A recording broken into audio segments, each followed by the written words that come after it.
I want you to imagine that you book a flight to Tokyo, Japan. You meet someone, a Japanese man, but you don't speak Japanese. He doesn't speak English. If you speak to him in English, he won't understand you. Now, if you continue to speak to him in English, that Japanese man is going to become overwhelmed because you're expressing too much English. You're speaking too much English, thinking that if you just speak more and more English, louder and louder, eventually he'll come around, he'll understand, but he won't understand. He's just going to feel overwhelmed. You see, it takes time and steps and patience to learn a new language. What you could do is slow down. If you happen to form a friendship with this Japanese man, you can give him some time to learn English little by little. You can give him some breathing room. And then you can take some time to learn Japanese. Try to speak his language. If you're new to attachment theory, there's 4 main attachment styles that I'm going to share with you real quick. So there's the secure attachment style. That's what we all strive for. That's what we all want to be.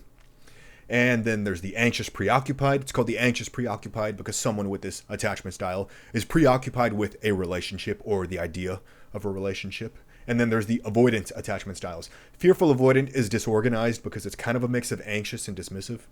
Now, often what we'll see is the anxious preoccupied and the dismissive avoidant will form a relationship dynamic together. So let's talk about that.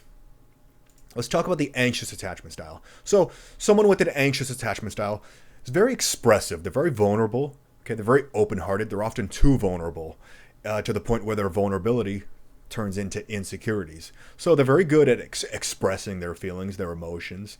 The problem is that they lack boundaries on that expression. They lack a healthy filter. They tend to overexpress. Unfortunately, someone with an anxious attachment style is conditioned to think that if they just overexpress their emotions, then they'll win their partner over. That's how they win them over. That's how they get them to come around. But it doesn't always work that way. So this is most likely going to overwhelm an avoidant, someone with a dismissive avoidant attachment style. You see, avoidants have trouble processing these emotions that are being expressed to them. It can just be too overwhelming for them. It's too much for them. Even if the emotions are positive and loving and affirming. You see, avoidants had an upbringing where their caretakers were emotionally distant. So they never really learned how to process those emotions that are being expressed to them. They became emotionally hyper-independent. I've said this before, but independence is healthy. Hyper-independence is insecure.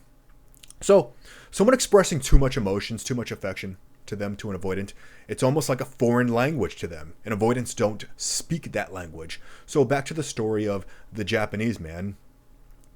You can express your emotions to your avoidant partner, right?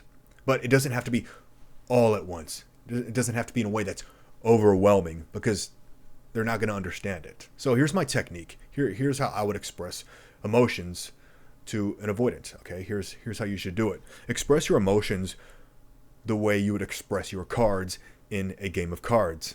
So as an anxious attachment style, you're very expressive, you're very open-hearted. I get it. Your heart's in the right place. You want to show all your cards at once, but I'm telling you, don't do that. Okay, hide your cards, hide them, and show them one at a time. Gauge your partner's reaction. If they respond well, then maybe you can show one more card, right? Now, that doesn't make you a liar or manipulative. It's a healthy way for you to express your emotions. It actually makes you very considerate and empathetic. You don't want to overwhelm your partner by showing all of your cards at once, and you don't want to make yourself too vulnerable all at once. So that's my technique. Express your emotions like you would express cards in a card game, okay? Just do it one at a time. So, hope I brought some good into your life today. If so, please like and subscribe. Please continue to share your stories and your thoughts and your experiences in the comments section. I love reading everybody's stories. It's been a pleasure.